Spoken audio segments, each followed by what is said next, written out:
Good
evening. On behalf of Jackson Paul Pharmaceuticals Limited, myself, Amit Saxena, along with my teammate, Dr. Deepika Chawla, we bring warm greetings to all from Jackson Paul.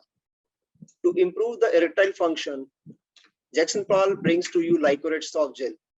In erectile dysfunction, Lycorid is cell protector, protects nitric oxide bioavailability, preserve endothelial and mitochondrial structure integrity. The most trusted form of estrogen micronized Endonorm EV2, estradiol valerate 2 mg, and Endoreg 2 mg tablet of Dinoges for endometriosis.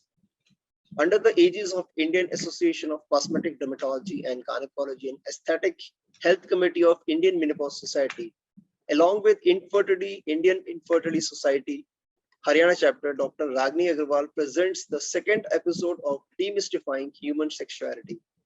A warm welcome to faculty and to all the attendees.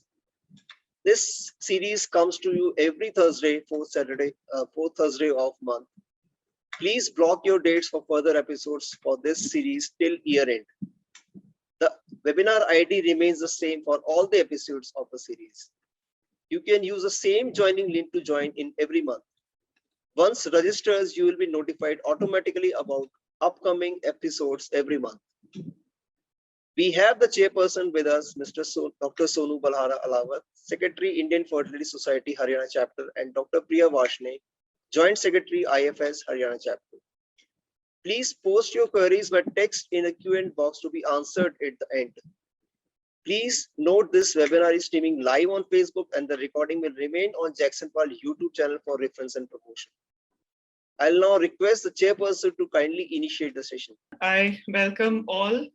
And I congratulate Dr. Ragini for this wonderful series, which is going to about the sexual health of the couple. And the last series we had it with infertility, and this series, this episode is about the cancer survivors. So now I welcome and request Dr. Ragini to please continue with the episode and introduce our speakers. Thank you so much, Dr. Sonu. And very good evening to all of you who has joined here. Because sexual health is something which is in discussion for last few years only. Otherwise, it is very difficult even for the patient to come out of the closet and discuss it. But today, with the so much advancement in the infertility, this is something which has to be discussed in detail and understand. Many a time, even the marriages are not consummated and people doesn't get baby just because of that they are sexually incompatible or they are not having a proper sex. And the second hand, as cancer is becoming a part of life in the younger population, also young females, they are getting operated for the cancer and getting all type of the treatment leading to the surgical and the iatrogenic menopause. But does really sex matters to them also at the age of 35, 40? So here today we have Dr. Milind Shah with us to discuss on that topic, and me and Raman is going to take you through the walk in the part of the female sexual dysfunction and the male sexual dysfunction. So today the main discussion is the female sexual dysfunction, epidemiology, risk factor and evaluation, because it itself is a very, very long topic. But I will try to do justice in a 25 minutes or so is with me. And a very touch and go for the treatment, because in detail we are going to discuss the few points in coming episodes. So female sexual dysfunction is a continuum of the psychosexual disorders centered on sexual desire with interrelated problems of arousal, orgasm, and the sexual pain that impairs quality of the life for many women. FSD can afflict women of any age. Today, even after menopause, women do active in us doing sex, or even they are getting married again after divorce. So this is something which we have to keep in mind, that sex is a part of your life as a natural phenomenon. And its expression changes with the endocrinology of the advancing years. Impact is often subtle. It may express as seemingly unrelated emotional disturbances that degrade the quality of life in family relationships, in the workplace, or both. For some, it is a minor short-term problem, but others, it's really, really debilitating. So when we talk about the FSD, basically there are 4 types of things which we talk about. One is a hypoactive sexual desire disorder, sexual arousal disorder, orgasmic disorder, and the sexual pain disorder. But actually, they flow in each other and outward as a continuum of the HSDD, that is the hypoactive sexual desire disorder, because we all know until unless there's a desire, there is no sex. Sexual functioning is a vital life quality. It has had a reputation, however, for being intractable and difficult to treat. This has changed. Sophisticated physicians no longer dismiss or ignore FSD just because the women do not ask. Many a time, a woman coming to you, you have to take the lead with a leading question. Maybe she is came in your OPD because of some other problem, PV discharge, pain, but it was really some back of the mind is a sexual dysfunction which is troubling her. It has become a legitimate diagnosis with the ICD-9 codes that can be billed also. So every time we have to talk about the finances also. So wherever it is outdoor billing can be billed to the, specifically in the Western country, to the insurance company, it can be billed also. So sexual desire disorder, that is ICD-302.71, sexual arousal disorder, female orgasmic disorder, as you see, they are all ICD code. So 40% of the women struggle with sexual dysfunction. It is reported by approximately 40% of women worldwide, and approximately 12% have a sexual problem associated with personal or interpersonal distress. Sexual dysfunction may be a problem since the start of the activity, or it is an acquired thing. So just to recap what we have discussed in the last series of the female sexual response cycle, there's a desire lead to arousal, leading to orgasm, and the then resolution phase. So when we see there's a desire, means there's a desire to have a sexual activity. Subjective sense of the sexual pleasure accompanied by the physiological changes include genital vasocongestion, increase in the heart rate, blood pressure, and the respiratory rate, that is the arousal phase. Then the peaking of the sexual pleasure and the release of the sexual tension with rhythmic contraction of the perineal muscles in the reproductive organ, and the resolution phase. And when we talk about the sexual dysfunction, they all arrive from these 4 things only. Sexual desire disorder, that is a lack of the interest in the sex or aversion to sexual contact. Then failure to become adequately sexually aroused to engage in or sustain sexual intercourse. Then there's an orgasmic disorder, that is a difficulty to reaching orgasm or orgasm more rapidly than one would like premature ejaculate in the males. And we, as a gynecologist, we have come across many of the patients of the sexual pain disorder, that is vaginismus and the vulvodynia mostly. There's a persistent or the recurrent experience of the pain during coitus, that is dyspareunia. Coming to the epidemiology, the exact prevalence of the sexual dysfunction varies depending upon the population. Survey has found that a healthy married couples emphasize the prevalence of this problem by noting sexual dysfunction in 40% of the men and the 60% of the female. Not only this, many a time it is really a part of the serious medical problem like diabetes mellitus, atherosclerosis, pituitary tumors, depression, chronic renal or cardiac disease, or maybe a sign of the marital discord. The most discussed survey is a precise survey where 31,581 US women who was between 18 years to reproductive age is nearly 40% reported having a sexual problem, with a prevalence of 38.7 reporting hypoactive sexual desire. So sexual desire is causing distress is one useful index of the FSD prevalence. It is an international problem, and it was found that in the most of the society in the Africa, Middle East, Asia, there's no service for the female sexual dysfunction, or it is culturally it is taboo to discuss the female sexual dysfunction. Mature female sexual endocrinology emerges with the anarchy through reproductive years and then declines in the peri and the postmenopausal year. These changes significantly affect both prevalence and the expression of the FSD. If you see this diagram, with the anarchy in the puberty, there's an increasing sex hair, increasing menstruation, increasing muscle mass,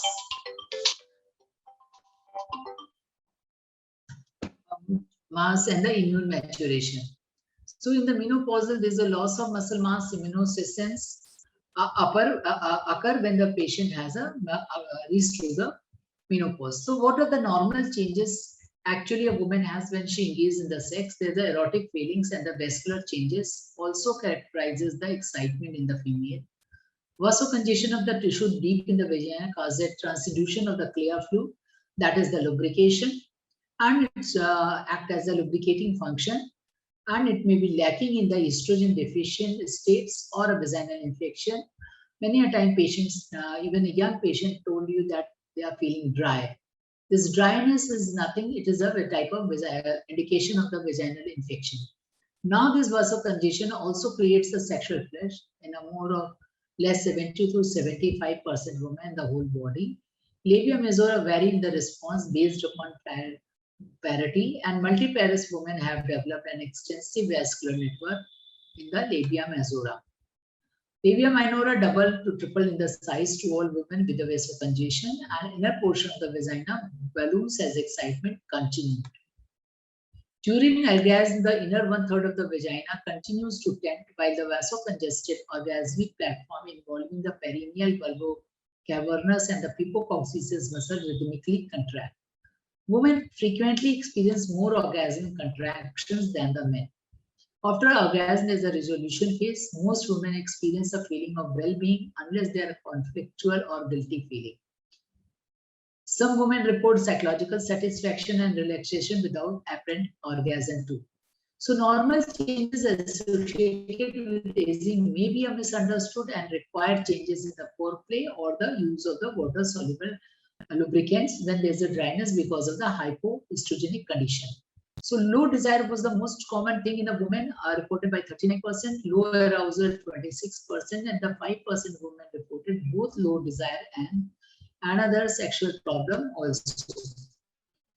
When we come to the risk factor, they are multifactorial. Psychological problems such as depression or an anxiety disorder, conflict within the relationship is one of the most important things.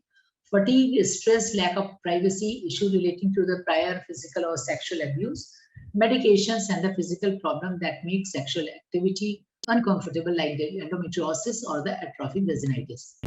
Presence of any serious medical condition is likely to impair sexual function, not only because of the condition, but also to associated impact on the psychological well-being. In the Preside, the famous study, poor self-assessed health was a significant correlate of distressing sexual problems.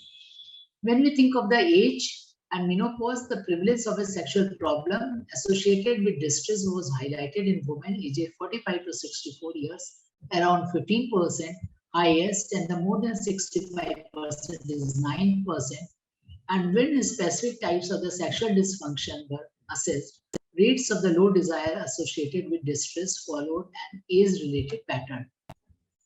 Menopausal status correlates closely with the age, and it was found that it is a time onset of the sexual disorders because of the specific type of the sexual dysfunction, vaginal dryness and the dyspareunia, no doubt the middle reason, but sometimes it is due to the low desire or arousal also. In addition, there's a greater impairment of the sexual function may be associated with the surgical versus natural menopause.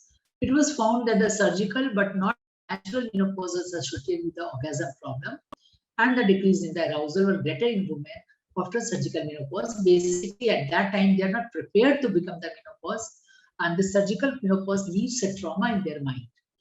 On the other hand, hormonal changes alone may not account directly for the changes in the sexual function.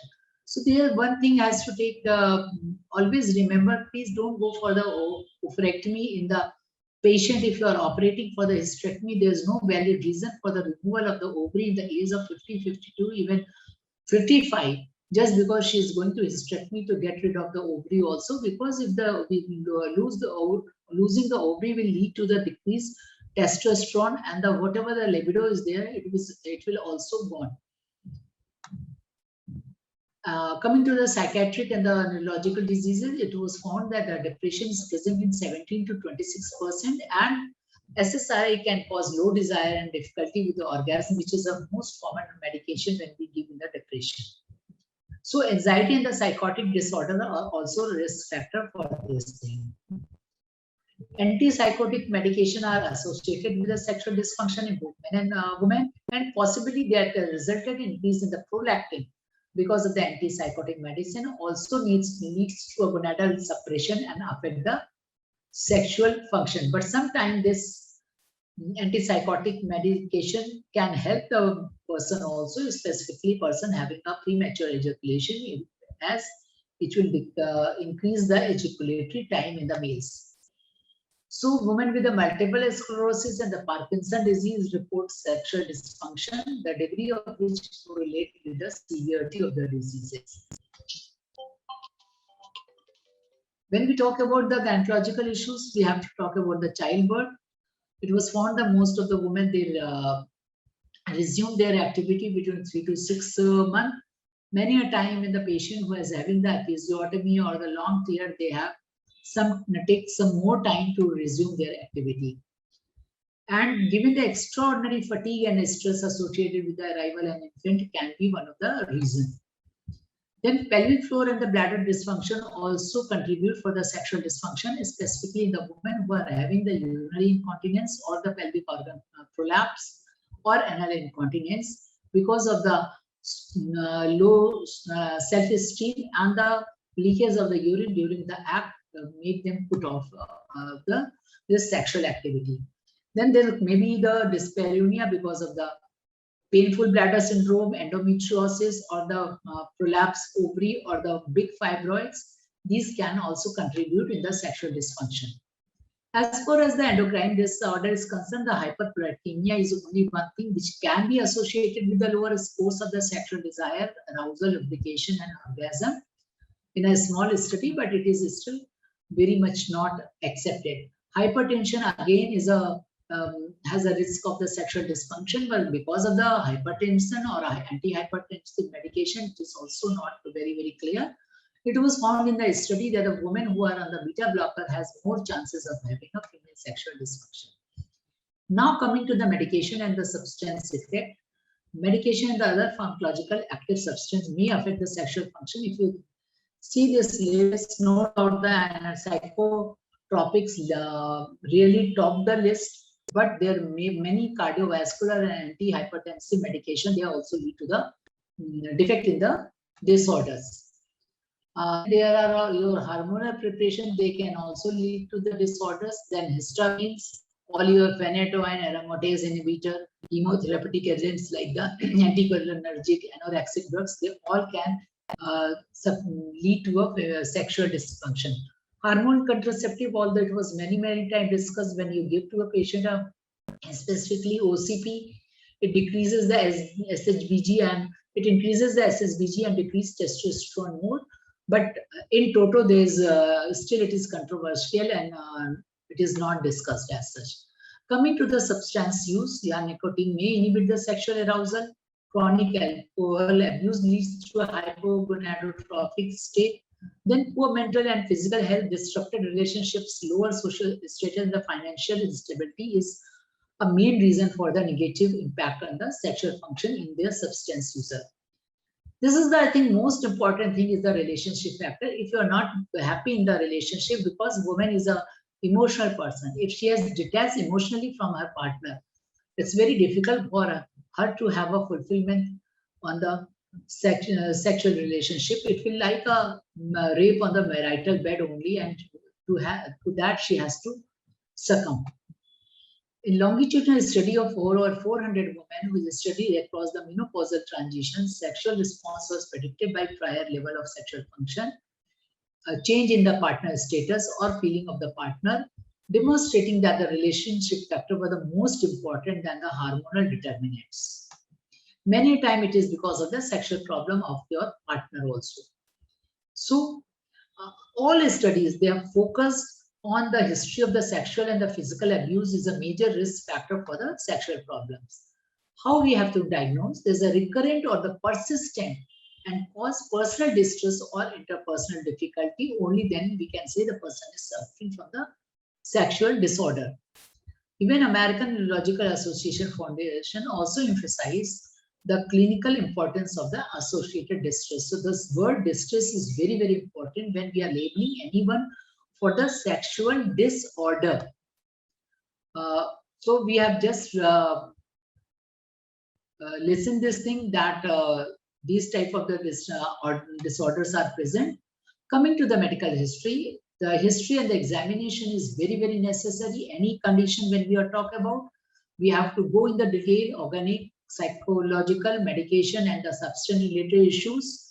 Not only that, the comorbidities are very important, and mental illness has to be evaluated. Then illness should be followed by the evaluation and the referral to a psychiatrist and should be part of every comprehensive women's health visit ideally. Importance of this was demonstrated on a questionnaire study of the 1,000 women who visited the primary care visit. 98% reported one or more sexual concern. But clinicians per se has asked only 18%. So sexual history, you have to see about the menopausal status, pregnancy and childbirth history, history of the pelvic injury, vulvovaginal pelvic pain, abnormal genital tract, urinary or anal incontinence. And you have to take some leading question like, are you correctly sexually active? Do you need contraception? Are you practicing safe sex? Are you currently experiencing or have you experienced previous sexual abuse? So eliciting sexual dysfunction symptom is very important. The open-ended question many a time only give you a clue. Menopausal women should be asked specifically about the vaginal dryness and the dyspareunia. Approach be used to inform the patient that the sexual problems are important and should be thoroughly evaluated. And it is very difficult to go in detail in your consultation. Call them for a long session afterwards in a follow-up visit where you can go for a long discussion with them. At the follow-up visit, the comprehensive sexual history is taken. Question has to be asked. Sexual dysfunction may be lifelong problem or acquired and may be generalized or situational, maybe with a specific partner. Discussion of the sexual complaints should include whether the issue are persistent or recurrent. Relationship factor are the principal determinants. A patient should also ask about whether her partner has sexual issue. As erectile dysfunction in men increases with the aging and women typically live longer than men, the partner gap becomes a major cause of the sexual dysfunction for the older women. There's lots of questionnaires are there. Specifically what we use is a FSFI. You can go on the net and get the details because it itself is a full talk. In the sexual history, what is important is usually covers sexual practice, partner's previous STI, prevention of STI, pregnancy, sexual well-being, trauma, gender identity, sexual orientation, and the sexual concern. Today, the gender identity and the sexual orientation is a very, very important thing to discuss. We will come with the transgender in the next one of the episode. So, what are the challenges? Patient has to make very comfortable, and he should feel that there's a totally self-disclosure is totally you are non-judgmental, empathetic, and it is going to be in the confidence, straightforward queries, no hiccups, there's no expression on the face of the clinician, and they should acknowledge that this discussion is really difficult. If it is embarrassing for you, refer that patient to someone else who is more comfortable to ask this question. Today, a pregnant woman has asked me, Doc, I have too much of the desire to have sex. Everybody says don't have a sex after 6 months. But what should I do? We all say don't have a sex after 6 months. And it was a very precious pregnancy after a long infertility. Now, whether you are going to advise and how you are going to advise is very, very important. You have to know that there's something called the top-up position. There should be less penetration. There might be a finger intercourse. So these things you have to come out. And at that time, there should be no expression on your face that you are talking something which should not be. It should be like a medical condition when you advise them for any medical condition. So emphasis on a culturally sensitive and the respectful sexual history taking where good communication is an inclusive attitude are important. When taking a sexual history, lay terminology makes it easier for the doctors and the patient, not only in the terms of the concept, but also to ease the discussion or the patient-doctor interaction. So these are some direct questions which you can ask about the sexual relation currently, if it is both partner, when you have last intercourse, do you have more than one sexual partner? Yes, it is very, very common today. Vague answers should prompt more detailed questioning. Now coming to the physical examination, every woman should be examined to rule out any pelvic pathology. Many a time there's a pelvic tenderness, lesions like endometriosis or vaginal atrophy, that might be the reason. There's no laboratory evaluation is needed. Coming to the assessment, either there is an organic cause like I told you, like either drug or some pelvic lesion that you have to find out, or hormonal or nocturnal penile tumescence in the men, which is taken by the Dr. Raman in detail. Then might be there is a psychological causes. So the psychological assessment for the possible depression or anxiety is very, very important.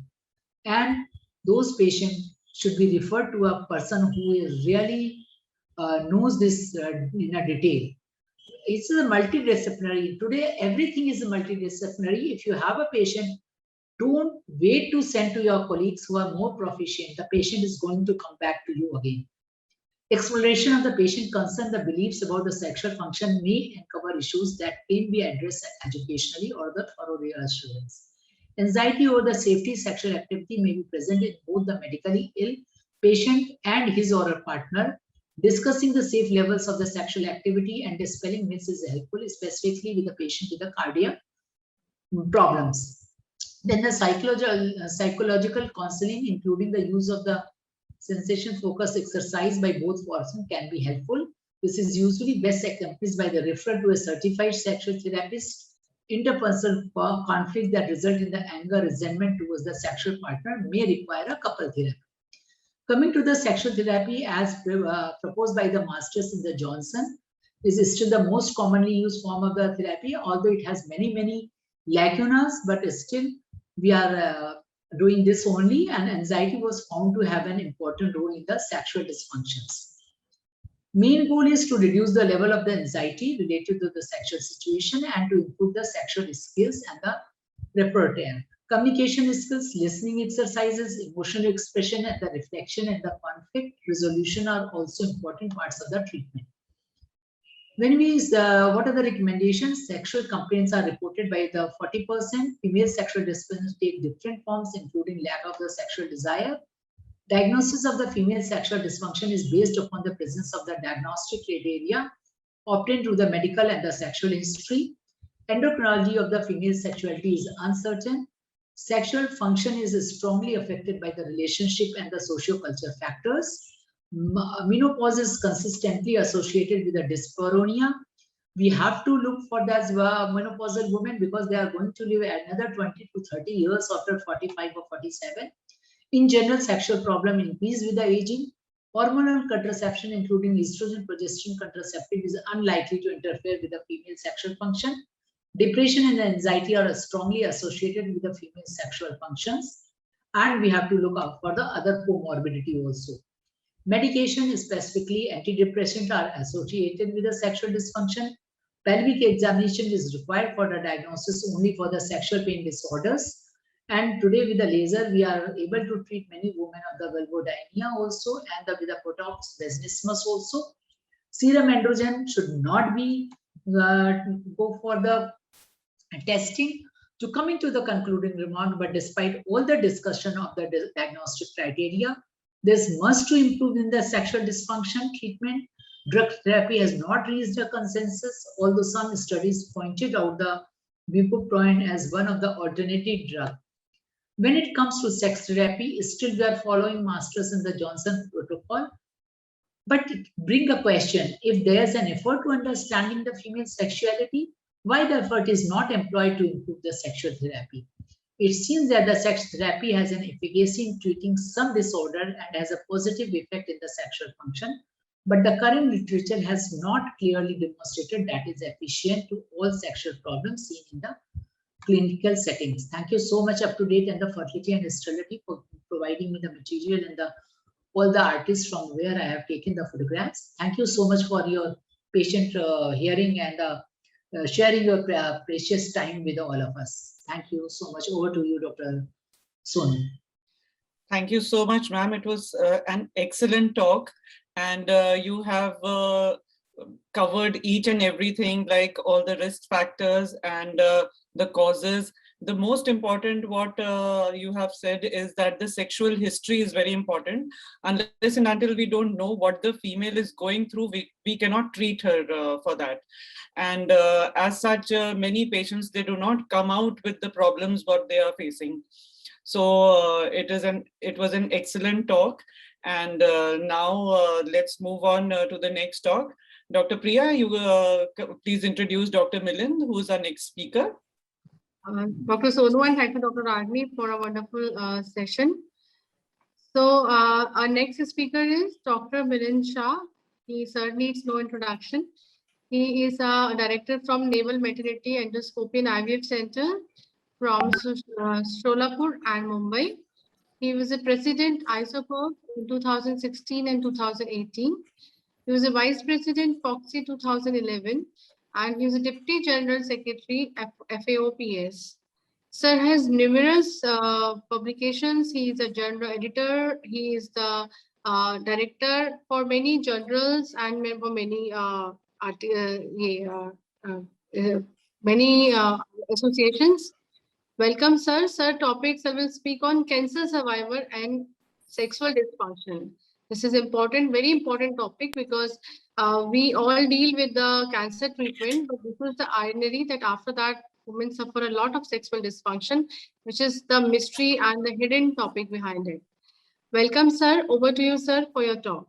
Yeah, thank you very much, Dr. Priya, for all those kind words. It's indeed a pleasure to meet you all again, because we were meeting physically for up till last year, and then Corona came and we became virtual.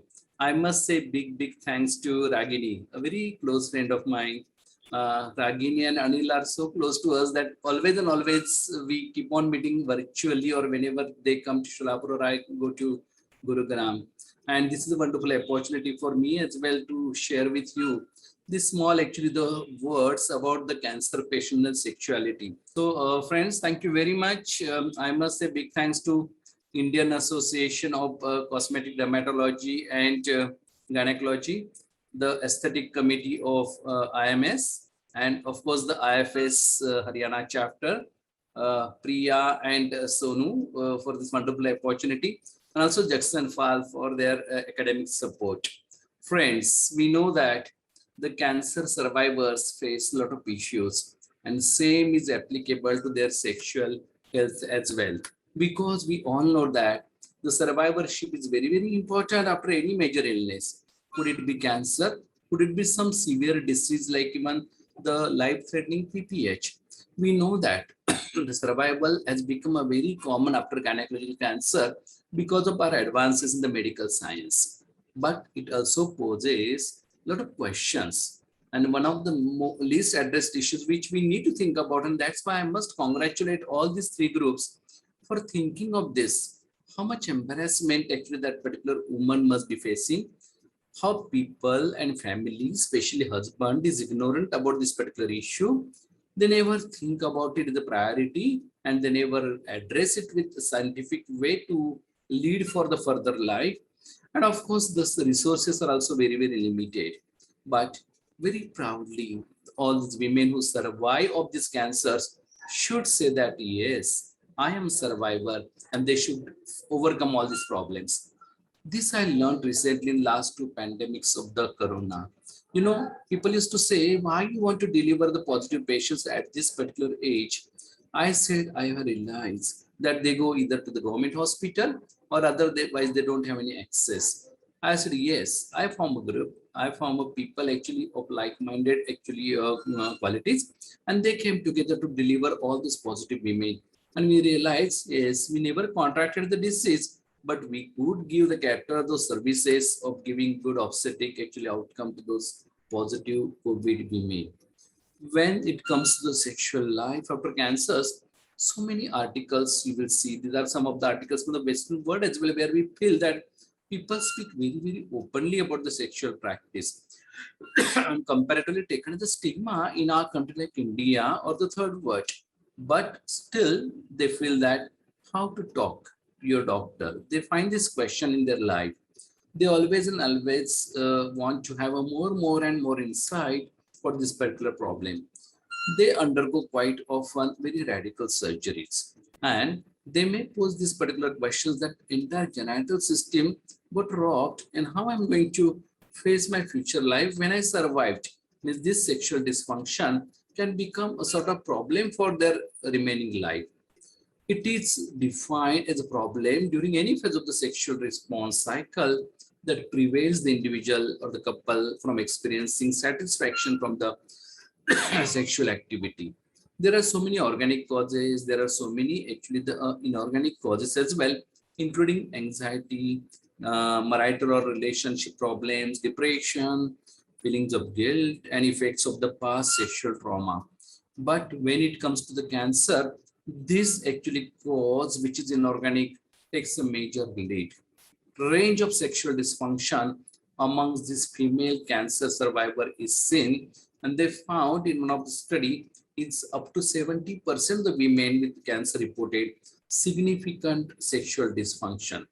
This study was conducted as a prevalence and associated factors of sexual dysfunction in cervical cancer patients. And I find it is more so even in the breast cancer patients as well, because the survival has gone far high in the breast cancer patients as well. It causes significant embarrassment on the part of the patients to bring up this issue or to speak about it. Impression that there was nothing that could be done.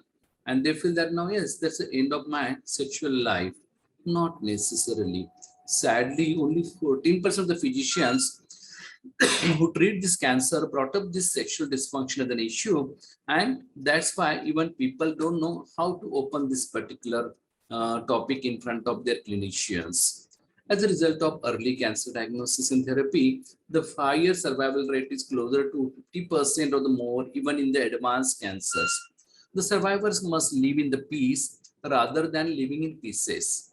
Their parents' sexual attitude must be, partner's sexual attitude must be respected. They should be happy to be alive. They're old and sick. They do not ask, I do not know.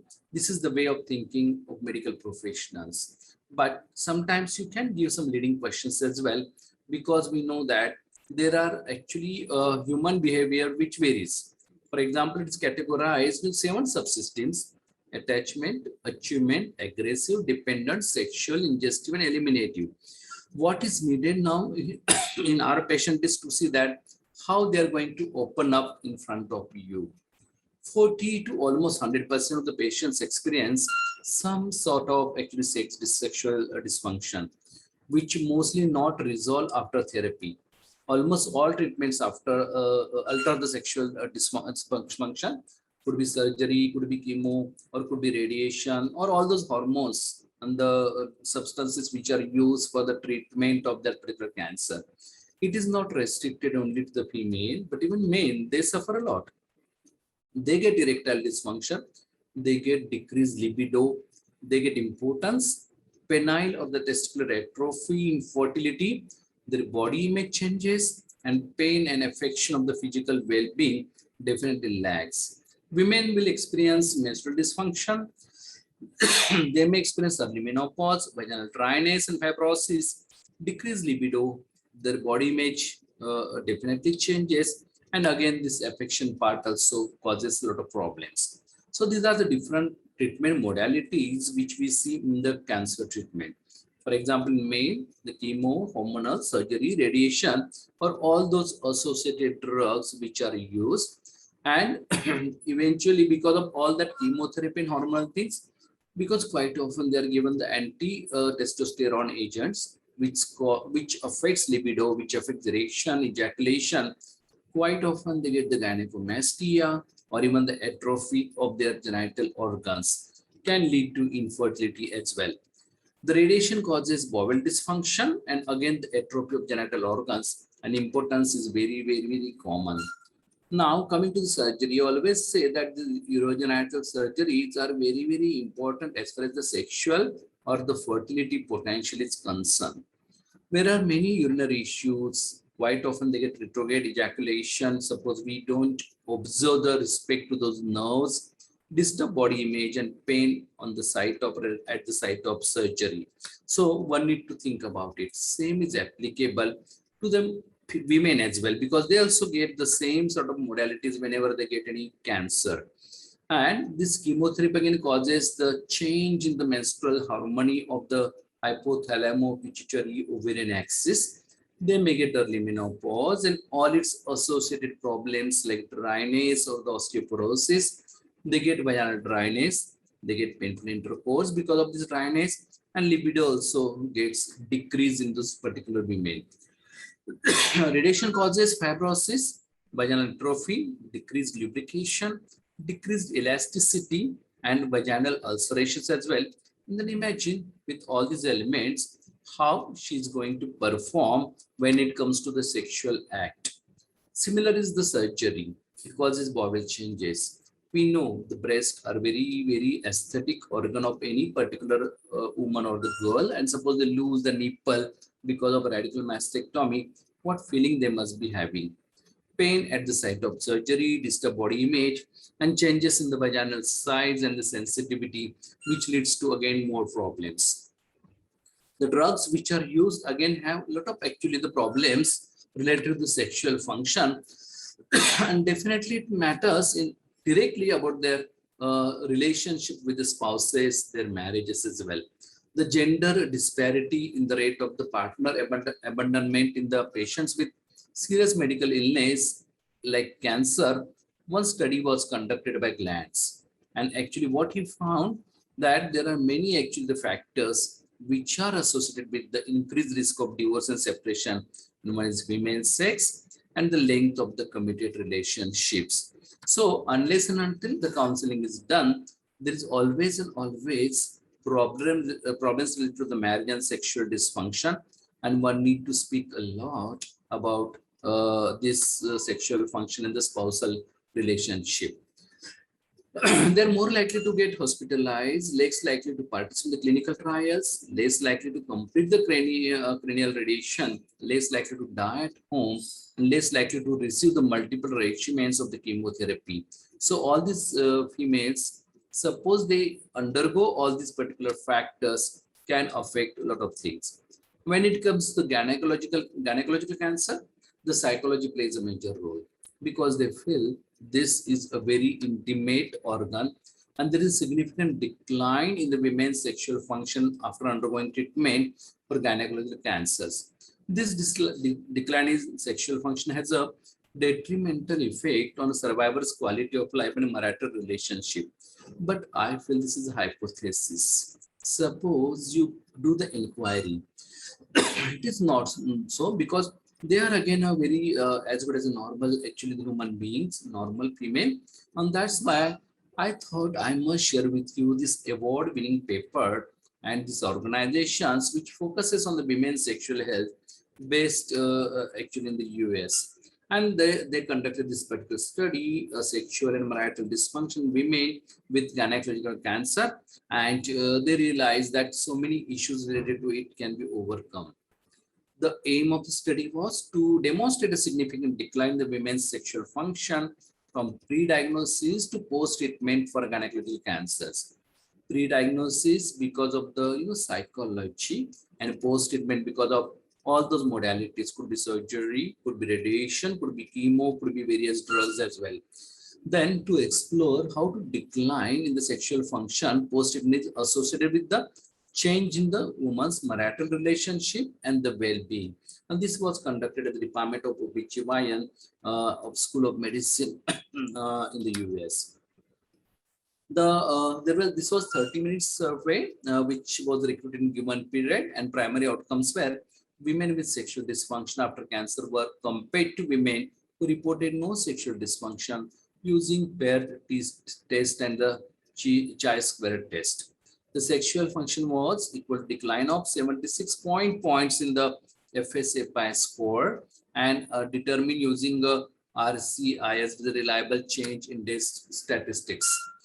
It was a 181 item questionnaire completed online or in person, incorporated validated sexual health and relationship instruments, that is female sexual function index and the intimate bond measure.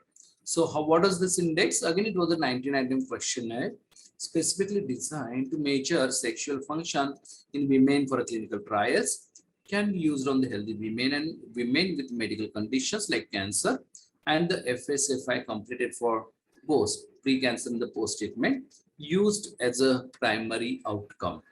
The intimate bond measure was a 24-item survey used to measure care and control of the women's partner, measure both pre-cancer and the post-treatment.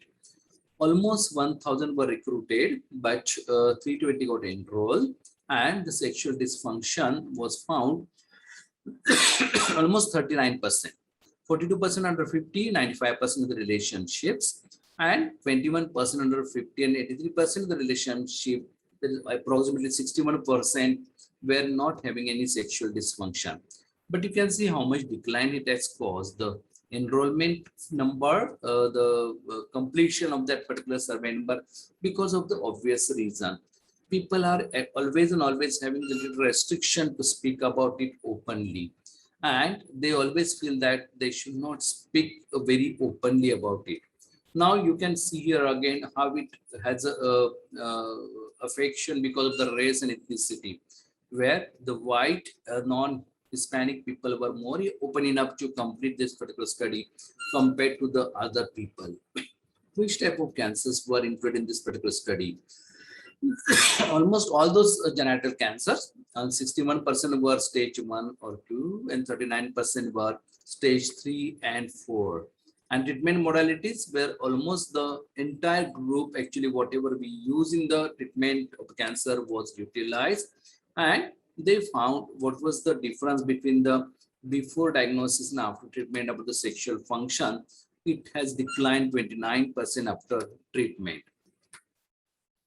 Sexual activity declined 57% after treatment, and sex was less pleasurable for women after cancer. All types of sexual activity, the oral, vaginal, anal, decreased after cancer. Though it is not very common in country like ours, in the Western world, they're very open enough to speak about it. And there is almost globally decrease in the sexual function after cancer treatment. Now, the following diagnosis treatment were more likely to be more affecting the sexual dysfunction. One is the age, which is again very, very important. Under 50 years old, those who have received chemotherapy have an ovarian or the cervical cancer diagnosis in a significant relationship. And after treatment, the relationship counseling and significantly less sexual activity can be overcome by putting certain factors which are important, which affect the sexual function. That is the length of relationship, surgery or radiation therapies, cancer stage, perimenopausal status, and as we saw, the race also makes a very important parameter. Now, the radiation. The sexual dysfunction rates were similar in those with radiation versus those without radiation. Among women who had radiation therapy, those with sexual dysfunction were younger. Radiation total dose, the pelvic location, the BMI, recurrent disease status were not associated with the sexual dysfunction. It was affected by more of their psychological element, which is playing major role. Naturally, when we think about the more scientific way, the PH reported greater sexual dysfunction because we know the role of actual ovaries and the estrogen, how it plays a role in the sexual function as well. The operating time, lymphadenopathy, the number of lymph nodes and BMI were found not associated with those, but the removal of the ovaries definitely affected a lot. The changes in the marital function again depends from person to person, the couple to couple, but the rates of affair, separation, divorce after cancer were not associated with the sexual dysfunction.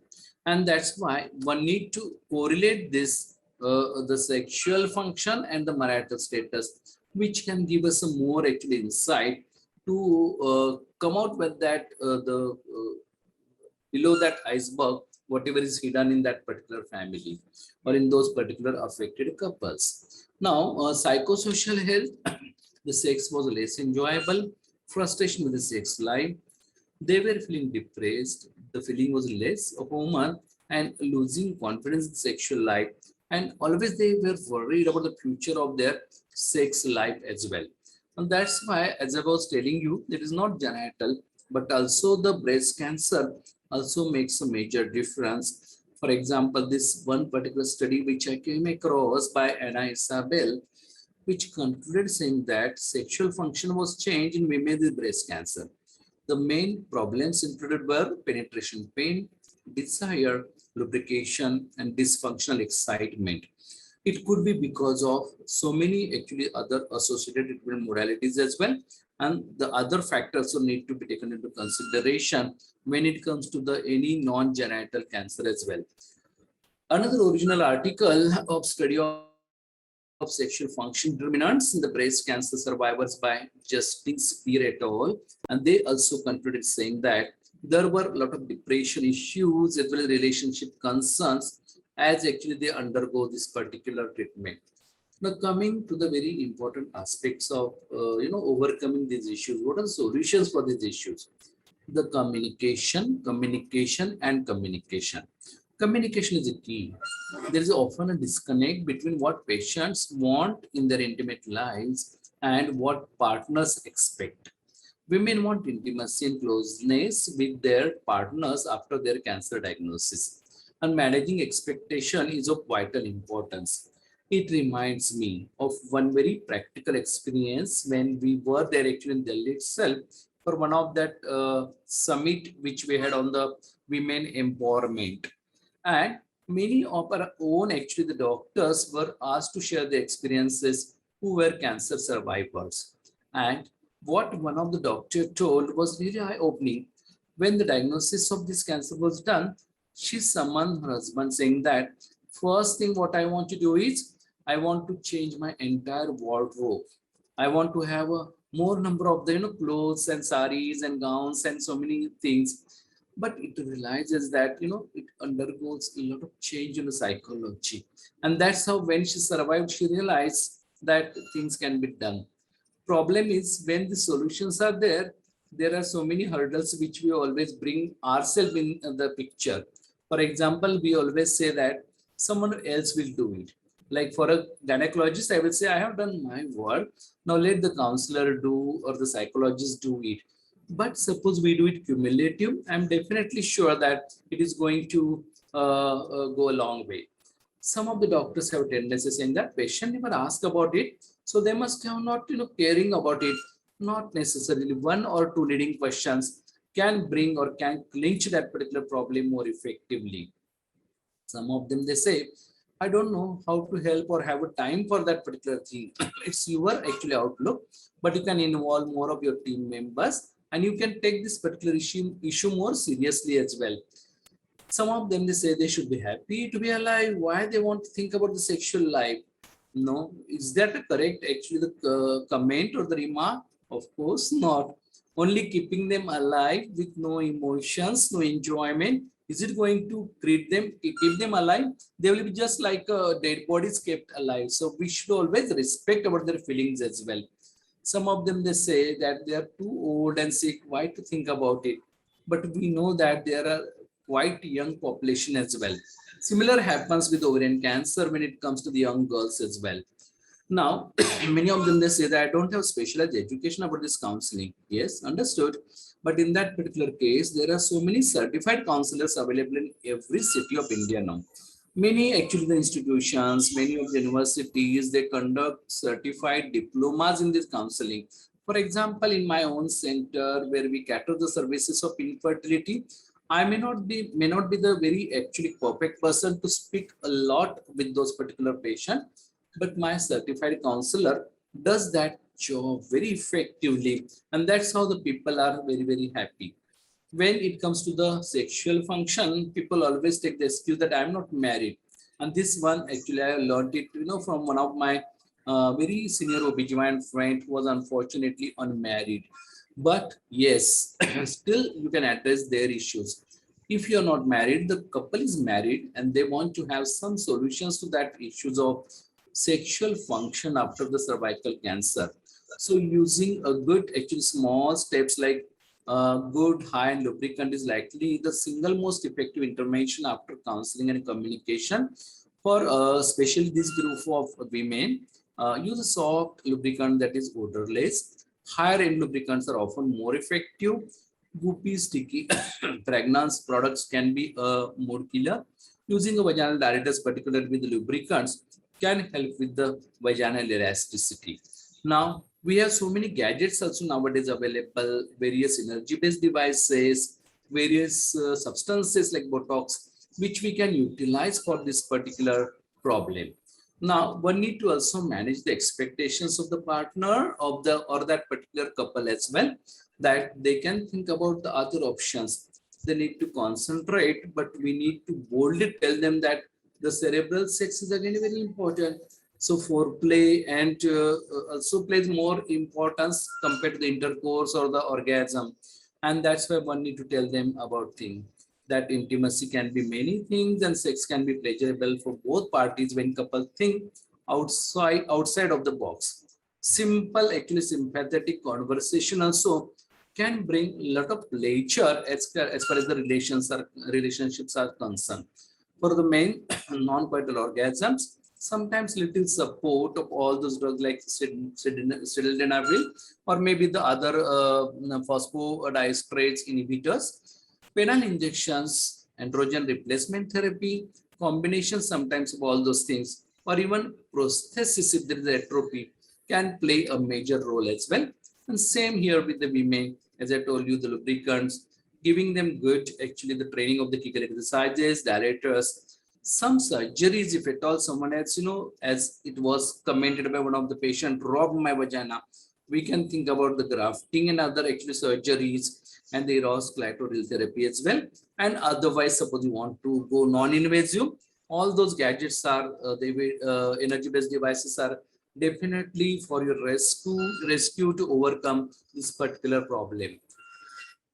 So friends, it's a very vast topic. I know that, and in given time of those 25-30 minutes, it's difficult to cover, but the women treated for gynecological cancer are at significant risk for impaired sexual function, irrespective of diagnosis. Younger women, those treated with chemotherapy, ovarian cervical cancer diagnosis, and women with relationships are at particularly high risk for this sexual function. Patients with sexual dysfunction reported greater incidence of sexual activity decline and relationship counseling following treatment. The counseling actually has many components. We can address all those patients to receive information about the alteration in the physical function and libido, the menopausal symptoms because of the removal of the ovaries, or in male, the castration or giving those GnRH analogs, problems with erection and ejaculation, and of course the problems about the infertility. We nowadays, as infertility specialists, speak a lot about preservation of fertility after actually the cancer treatment, and we have a number of actually advances and the gadgets available. We have actually thinking far beyond the box to preserve that fertility of the man or woman undergoing the chemotherapy or the other treatment for the cancers. One need to have a very holistic assessment of interventions to maintain optimal sexual function and to promote adaptation for the side effects of sexual dysfunction, improving the quality of life, remembering the individualism, because this is very, very important. And lastly, this PLI SSIT model for the intervention. What is that? Permission, limited information, specific suggestions, and intensive therapy, which is very, very important. Friends, finally, I want to share with you a wonderful book I came across by Saket Guttupalli, Indian based in US, who wrote a wonderful actual book on the sex and cancer, intimacy, romance, and love after diagnosis and treatment, which really is eye-opening book for me as well when I actually was surfing it while doing so. And we also need to be a little open enough when it comes to the paper as well. Quite often we feel that the things are what we see, but it could be something else as well, as we can see in this particular video. So basically we'll have to see that we'll have to be very careful before assessing ourselves. It is a very wonderful quote, a woman who wrote on the National Breast Cancer Foundation Survivor Online Forum. Yes, I feel like people are staring. It is hard to find clothes, and yes, I get frustrated a lot, but I had to learn to love my body again. I'm very sure if they meet a good doctors like you, they will start doing so. Suppose you address that particular issue very, very carefully and seriously as per the science permits you. I'm very sure that it's very important to see that whatever new comes, we accept it, like vaccination, though there was a reluctance for this COVID and we started taking it very, very routinely. Similarly, our psychology towards these patients who are cancer survivors should change. And we should also respect that particular sexual function with a lot of dignity and confidence and sympathy. I'm very sure they will be happy again. Thank you very much. Thanks a lot for patient listening. Thank you so much, Dr. Milind, for such an excellent and elaborate talk in such a small time. And very correctly, you said that these patients who are alive, who are survivors, we should actually aim to see that the quality of life, they have a better quality of life. And sexual function is one of the most important thing that we should take care about in these patients. Thank you so much. And before you leave, Milind, can you throw some light on the Eros clitoral therapy, what it is? Yeah. Basically, when it comes to the clitoral surgery, it's very, very important to see that we are very, very careful to see that bundle which is there to be preserved very properly. Quite often, it happens that while doing those surgeries, we may in fact damage more than the effect, and that's why one need to be very, very careful. Yeah. And nowadays with these gadgets, I think it works more non-surgically as well, quite effectively compared to the surgical part of it. Yeah. So basically, we want to tell you that after a long time, the government and regulatory bodies are start accepting that there's something called female sexual dysfunction. Even FDA has approved this particular device, what Milind has shown, that Eros clitoral therapy for the woman who has a hypoactive sexual desire disorder or arousal disorder. It is a small vacuum pump and nothing else that has to be applied on the clitoris with a battery suction. It is distributed when the patient has more lubrication and more arousal.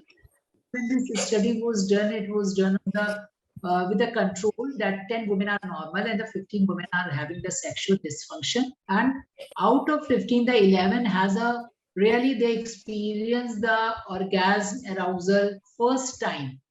Before that, they don't know what is the arousal. And even in the 10 patient who are the normal patient, they out of them 30-40% has said that this is the first time that their experience was really too good. They have more of the sensation, more of the arousal. So things are changing with the everything from the menarche to menopause. The necessity of the woman is being addressed by by everyone. And this is the high time when, as a gynecologist, as a primary physician, women, we should start addressing these things. And few of us can think even venture in the field of as a sexologist. Today, we all know the 90% sexologists are the quacks. They are not the qualified person. And really playing havoc with the life of the patient.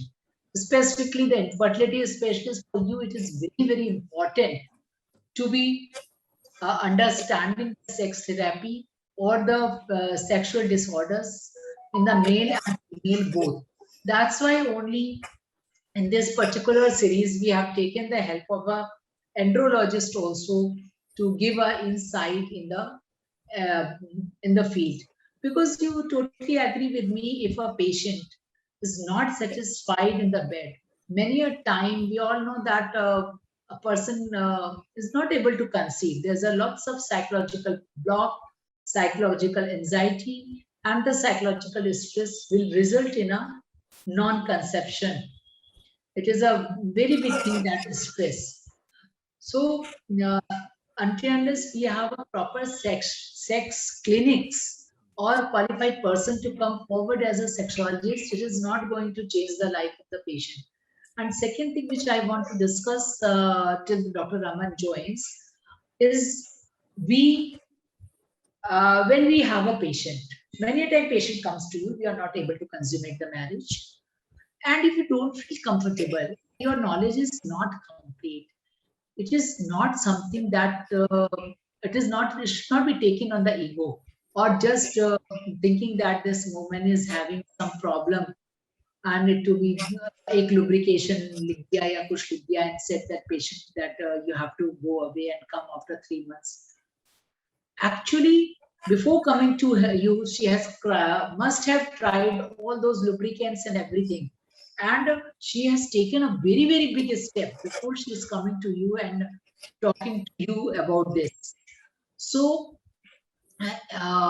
it's your duty, either you guide her to go to some person who is more in it, or you yourself improve yourself, only then advise. That is a very important thing. And few things has really much changed, as Milind has also told about the gadgets. Now with the laser, specifically in the menopausal women, in breast cancer survivor, they are not going to take the estrogen cream, because although you tell also that estrogen cream will really absorb very less and it can be helpful, and you are ER/PR negative. But believe me, friends, nobody is going to touch any hormones, and their oncologists are also very, very scared. So in those women, these lasers therapy, or what I can call is the energy-based devices, are really wonderful. And what they do, they lead to the rejuvenation of the vagina by new collagenesis, new vascularization. And what happened in the elderly female, there's a collagen is type 4, type 5, which is a very, very less strength in it. There's no elasticity. And we all know with the cytology that the superficial cells are less. So there is less of the glycogen, and the whole ecosystem of the vagina is changed, pH is increased. That's why there's a less of lubrication. What happened when you give these gadgets, and there's a thermal energy, it changes the whole matrix of the vagina, and there's a new vascularization and the protein denaturation and the remodeling of the collagen occurs to the type 1 and the type 2 batch, which is the younger collagen. And superficial cells will increase in the number. There's a more of the glycogen, and because of the glycogen, there's a more food for the lactobacillus, and the lactobacillus will increase, the pH decrease, and the lubrication increase. So this is the whole cycle which can be achieved by the either with the EBDs, or the second thing we are having today in our hand is the PRP, that is the platelet-rich plasma. So many a time we give the combined therapy also in a form of EBD along with the PRP, and it play a good role. And before doing it, we have to rule out other things also within the menopausal women, specifically if they are having a comorbidity in the form of the neurogenic bladder. Maybe she is diabetes and she is having a neurogenic bladder. So the second thing which is a very good, we all know that there's a urogenital epithelium, and this urogenital epithelium will lead to a dysuria and so-called recurrent urinary tract infection, and all the urinary tests when you send your patient come sterile. So there is no need to give them the tablets, but instead of that, with these EBDs or the PRP, you can change the milieu, and the patient can even get rid of that dysuria-like symptoms also. So this is the thing which I want to tell. Milind, do you want to say anything more? Yeah. Basically, it's very important, as you told, that whatever we see in our clinical practice is a tip of iceberg. Quite few of them, they don't speak at all. For example, I will tell you, we quite often go for the public awareness when someone invites us, and I was in one of the Mahila Mandal. That is basically a group of women who come together for certain social and educative activities. And I delivered a talk on the menopause. And the same day evening, I got a lady coming to me who was a professor by actually profession. And she told that, though I am such an educated person, I was not knowing. I underwent the breast actually cancer and its aftermath and surgery. And after that, attained menopause as well, eventually. Now, my husband insists on sexual practice, but I get a lot of pain and the burning. And I was unable to find out a good solution for it. I'm suffering since last 2 years, but never went to doctor, never spoke about it because I was embarrassed to speak on that particular thing. See, such an eye-opening actually incidents with the educated woman facing this particular problem in spite of no dearth of knowledge or the literature, the internet and everything, because it is taken as a taboo. And when what was needed, again, there were limitations of estrogen for obvious reason, and the psyche of the patient, giving just the lubricant solve her particular issue. But for that itself, she was suffering a hell, and definitely that must have rifted the relationship between that particular couple. So one need to be little open enough when it comes to these particular issues related to the sexual health, where people need to speak. And then we will not, get our patients get cheated by those actually the advertisements which are put on the walls near railway station, where so many actually quacks, they literally rob actually those people who feel shame and they want to go to those dark actually the corners to speak about the sexual issues, and they never get a scientific solutions to that particular thing. So it's always and always our actually the role as OBGYN or as a clinician to explore this actually problem which is below that particular iceberg, and we'll have to give them proper solutions. Yes, thank you very much, Ragini. It was a wonderful actually discussion we all had. Raman is going to join now. Is there or still busy with his previous webinar? Somebody has asked whether this clitoral device is available in India or not. I really don't know. Because in fact, we have very less female dysfunction patients. Yes, 1 or 2 come in the OPD, mostly with a patient who came to us with a penetration disorder like vaginismus or vulvodynia, or few patients who has really they have rape in the childhood. You can be very much aware with their mannerism that they are suffering. I have never used this thing because I think if you have a real sexual, as a sexologist, you have a practice. Maybe you have come across more of the patient and you need to know about these device. I will inquire and I will let you know. The Ma'am, thing is one that thing also I want to ask, yes, ma'am. Yeah. One thing I also want to ask, that initially there was some lubricating gel which came into market in the name of, I guess, Bisna gel. So it was that clitoral for clitoral application prior to the sexual act. So it's still some type of lubrication or some gels which is for just the clitoral No, stimulation is available in the market. no, it was there in the market, very true. But that was basically to be applied near on the skin near the actual genital organs, not directly on the clitoris. Like inner part of the thigh, they used to say that you have to apply that particular gel. And I think the content I also forgot because it was there for only short duration. Now it's not available. But But so it was the results which where I prescribed those gels. It was it was promising. I got the good results with that. And because later on, I think that company has withdrawn with that. yes, it was basically for the libido. We also have used that Bisna gel quite a lot, and we used to give it with the lubricant again. They used to use the lubricant for that, and the Bisna gel they used to apply near thighs, and that is just before the sexual act. Yeah. But sir, don't you think most of our job is done by counseling and talking to the Yes, patient, very talking true, out with the. absolutely, absolutely. And Yeah. so like I was just remembering an incident. There was a doctor couple who had not consummated their marriage for the last 10 years. They had come to me for infertility. So education and all this does not lead to. So they just want to talk it out.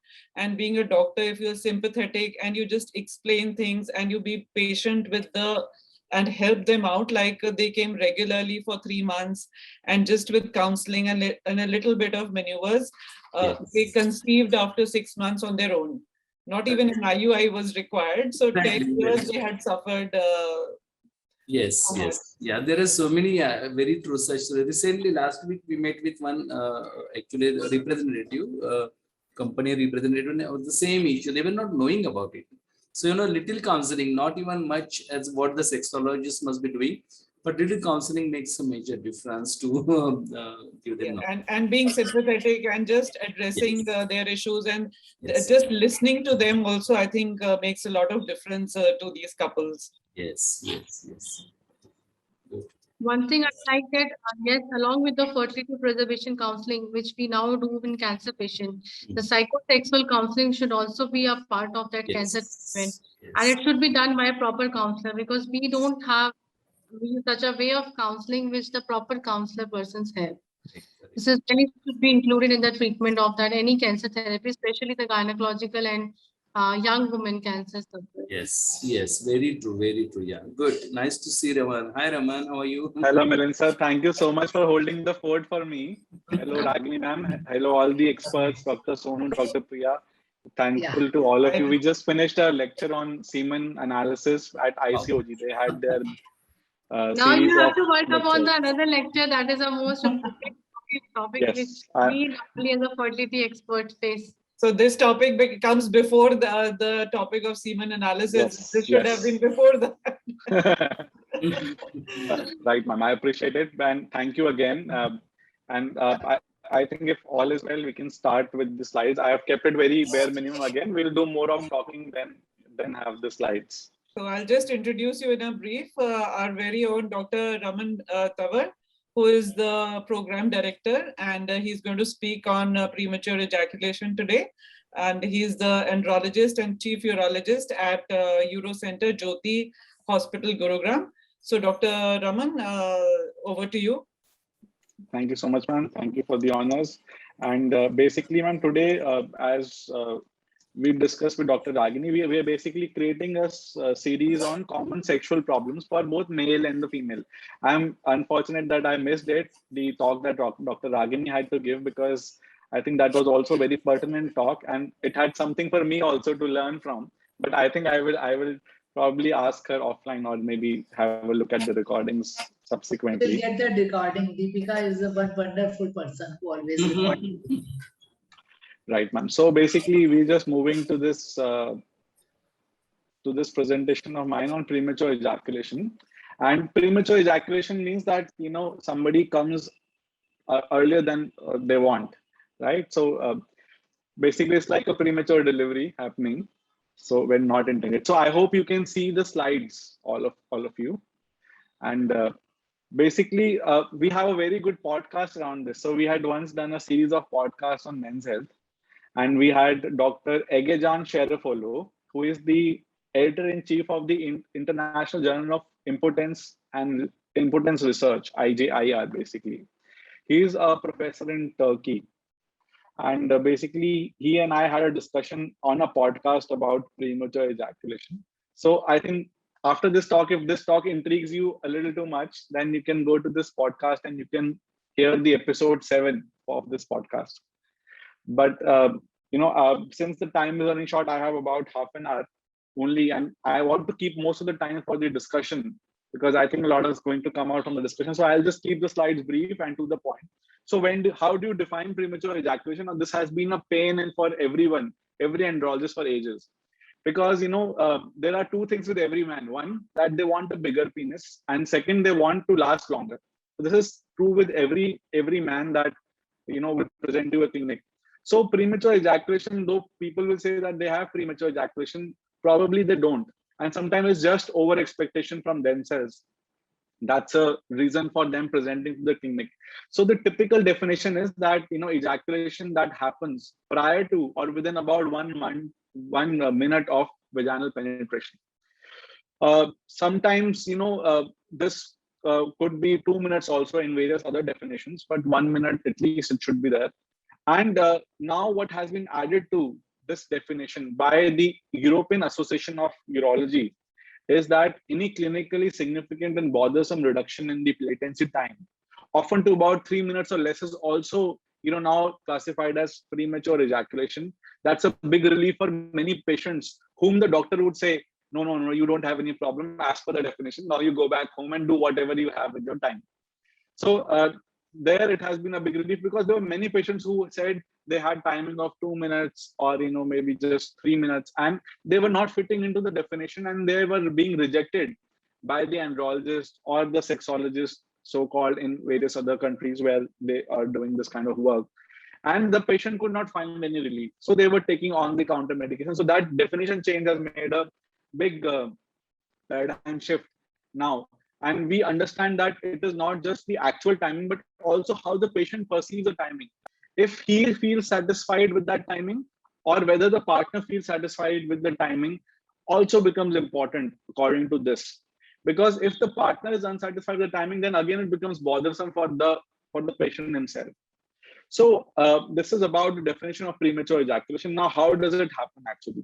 How does ejaculation happen in the first place? That we need to understand so that we can deal with our patients who have premature ejaculation.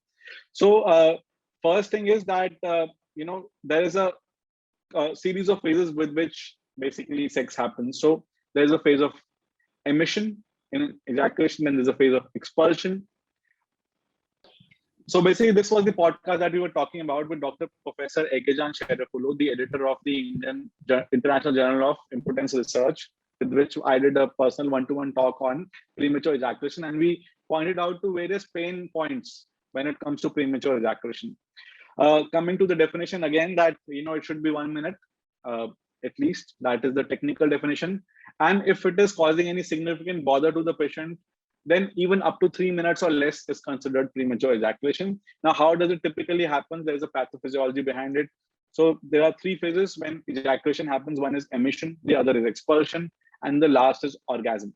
So basically, we know that emission means that it's a sympathetic reflux. It's in the voluntary control. And basically, expulsion is the point where the semen comes out. It's both sympathetic and somatic with some limited voluntary control. And orgasm is a cerebral process which happens, and it is under the involuntary control. So many people used to believe that only the emission part is the part of PME, but actually PME is a complex affecting both emission, expulsion, and orgasm.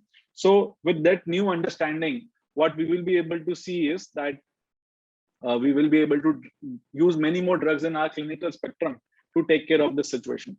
So what are the types of PME? I think this is the first question that, we need to ascertain when a patient comes to us with, complaints of poor timing, right? So how do we ascertain whether this is a lifelong PME, whether it's a acquired PME, or whether it's a natural variable PME, or it's just something like PME, right? So what I ask typically my patient is that since how long he has been facing this problem.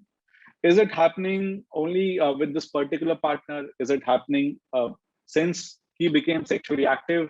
Has it started happening recently? So I grossly classify my patient with premature ejaculation into two types, either something called primary PME, which we also know as lifelong PME, or acquired PME, which we call as secondary PME, right? So it's primary versus secondary. Now, if the patient tells me, Dr. Saab, since the time that I've become sexually active, it has always been like this, I've never been able to satisfy my partner, then I am probably looking at lifelong PME.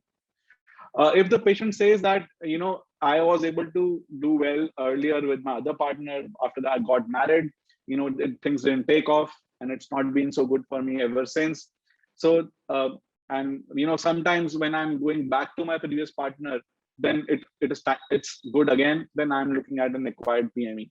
Or if somebody says that, initially with the wife, he had a good relation and they were able to satisfy each other, but now they have not been able to do it since the recent, maybe a year or 2 years or maybe 5 years, but the patient does recall of being normal initially back in the older days, then again, I'm looking at something called the acquired PME. Now, with lifelong PME, typically what happens is that the patient ejaculates very, very early. Sometimes people would ejaculate by just seeing their partner without even penetrating. And that's some sort of a severe PME that we're looking at. But also by the timing, I can make an assessment, that this could be, a lifelong PME if the patient is ejaculating within seconds. Typically for an acquired PME patient where, there is a secondary PME, there would be a reduction in the timing, but it will not be as, less as it would be for lifelong. Typically, they would be able to sustain for at least 1.5 minutes to 2 minutes, or maybe 2.5 minutes. Now, compare this with a natural variable PME where the patient just feels that he has a PME. There is no actual premature ejaculation happening there. There, the timing remains almost normal. The patient is just not satisfied with it. And there's another term called premature like ejaculatory dysfunction, where basically this patient has a subjective perception of PME, although the entire process of ejaculation is normal. Now, for a lifelong PME, it always happens, whether it's a new partner, old partner, since he started, it will always happen, because in lifelong PME, the etiology is that in the brain only, the serotonin concentration has been less. So I always tell my patient that somebody has a broader nose, somebody has a finer nose, somebody is tall, somebody is short. So everything has been made different by God. And the concentration in your brain for serotonin also has been made different by God. So in your case, probably it is a little too less, and that's what is causing the ejaculation to happen early. So that's why we need to increase that concentration. But since it's genetically less, so we need to keep you on medicines for a very, very long period of time, till either your brain evolves into secreting more of serotonin, or basically you get into a habit of trying to control your ejaculation. On the other hand, if it's an acquired PME patient, which means that he had a normal timing earlier and it has recently deteriorated, I tell them that you have learned a new habit. It's just like getting up. Say you used to get up at 7 o'clock in the morning. Now you don't have to go to school and you're chilled, so you get up at 11 o'clock. Now what you need to do is, with the help of the medicine, which is like an alarm, you need to rewire your brain so that you can get up again 7 in the morning. But one dose of medicine will not be able to make a difference, because it's a learned thing. And if you just put alarm for one day, you will not be able to get up subsequently without the alarm at 7 o'clock in the morning. So you have to do it for a few days. And depending on, how you form that habit, you will be able to ultimately, get over this problem. So for a lifelong PME patient, I do not promise cure to the patient. I only promise some sort of a control to the patient and a possibility of cure. Whereas for an acquired PME patient, I would be able to offer a cure to the patient with few weeks or months of therapy, depending on, how his body takes the entire thing and how strict he is with the regimen, and how easily he's able to, add on the control from his mind also to the entire process.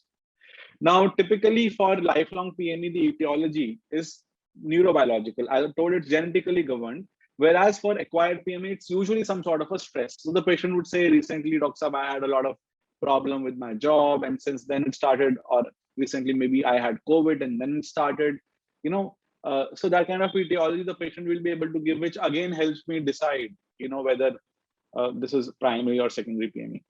Now, talking about the etiology of PME, right? So this is something which we need to figure out to be able to say whether this is a primary PME or secondary PME. So anxiety is one of the important psychological factors. How he has the intercourse is also again an important factor, because there are different positions where the patient may feel that he's able to get better timing, whereas in other positions he may not be able to get a better timing. Also, it depends on what his earlier experience with sexual therapy has been, with sexual intercourse has been. So if the patient is nervous with the particular partner, he's in a haste, he's in a, he wants to perform, that kind of a feeling is in the mind, then basically there are high chances of having the premature ejaculation.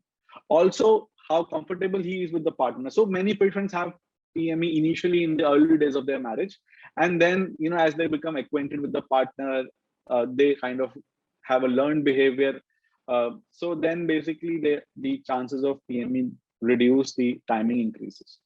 Also, it depends on the arousability of the person, in the sense that, is he rushing through everything in his life? Is he a type A person or a type B person?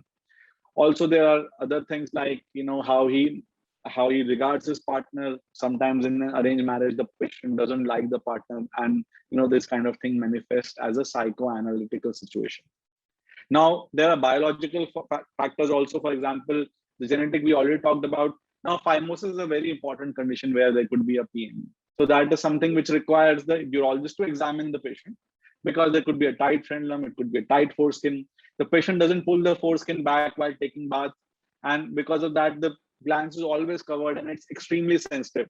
So that is one of the reasons why he just feels a little awkward while doing intercourse, and it becomes too overstimulating for him, and he will ejaculate within the process itself a little too early than he wants to.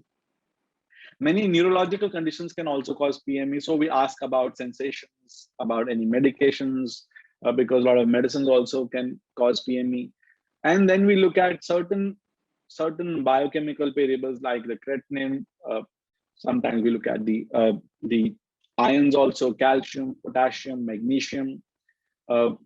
Varicocele has been also thought to be a cause of PME. The link has been plus minus. I would not say that it is a definite cause, but it can contribute.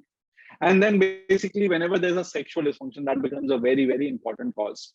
So basically, it has been seen that up to 50 to 60% of patients with premature ejaculation have erectile dysfunction.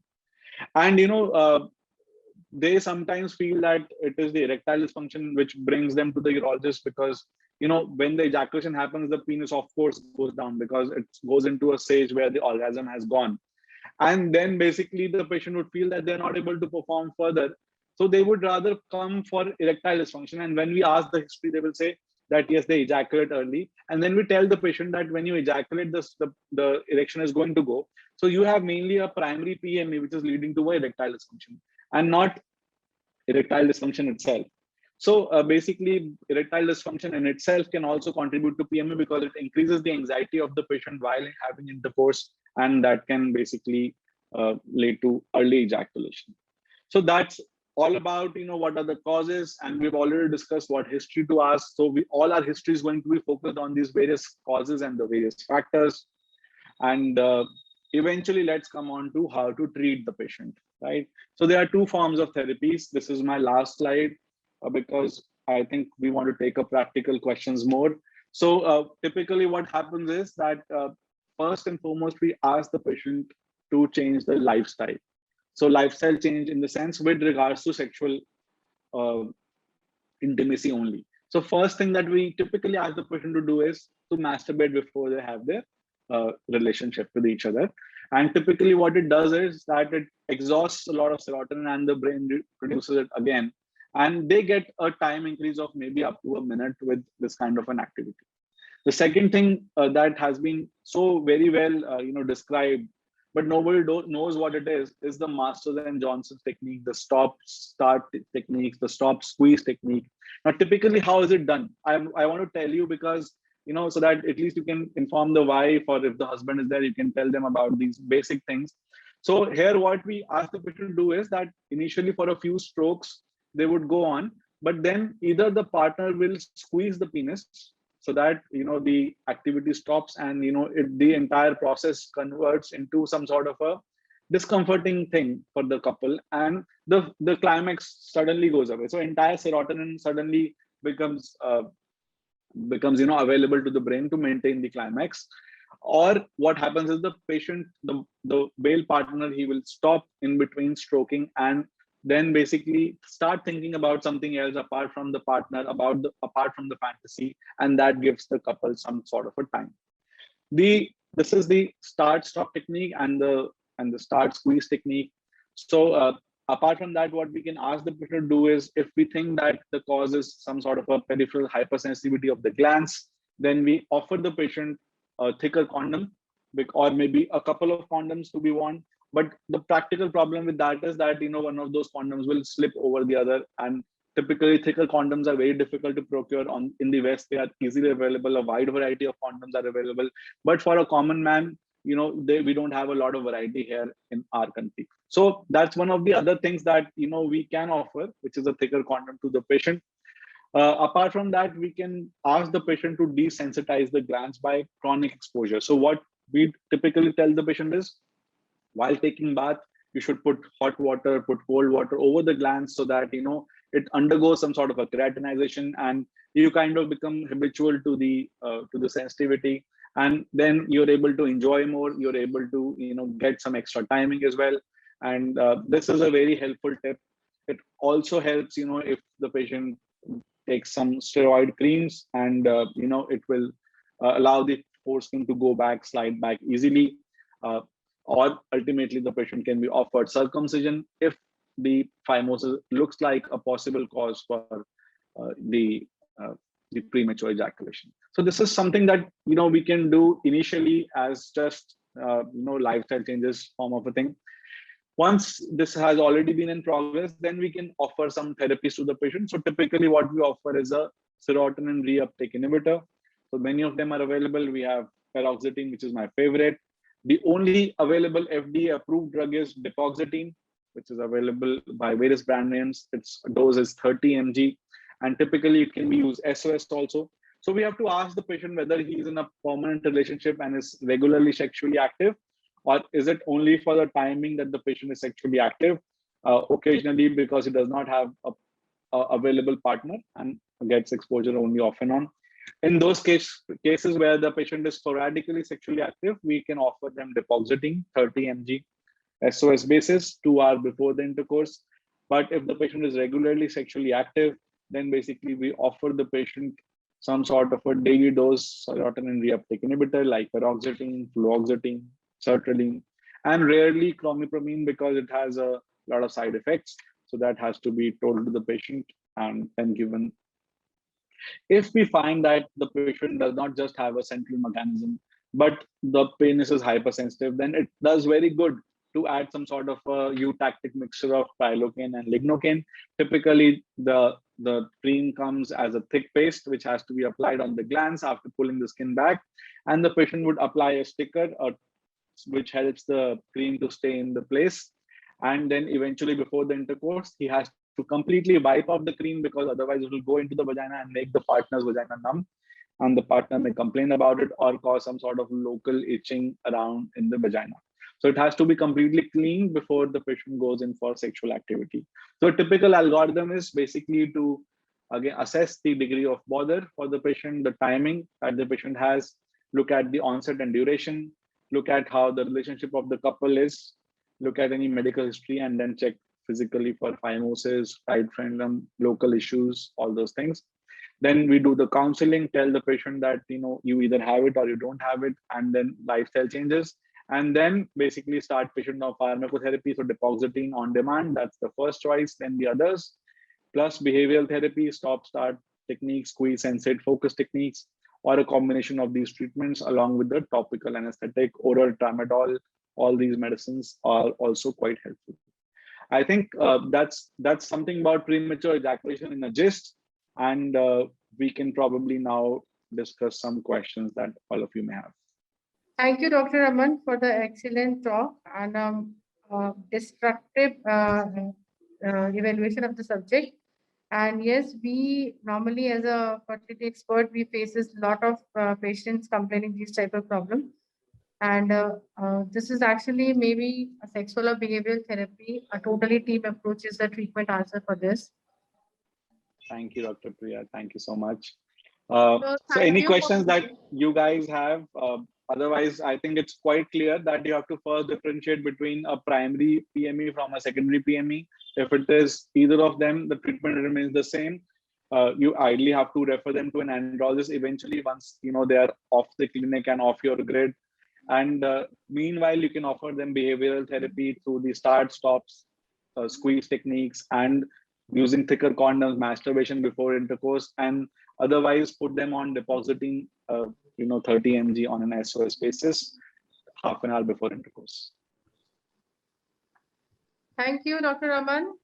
Thank you, Dr. Agni ma'am, for such a wonderful start of this the sexual medicine courses, and which is the need of the hour, because you have already told that we don't know, we just prescribe a lubricating gel and then ask them to come after 3 months. So yes, we should be very clear in our treatment approaches, and that's how is the role of team approaches, that we should have a team where the patient get all the facilities of an andrologist or sexologist.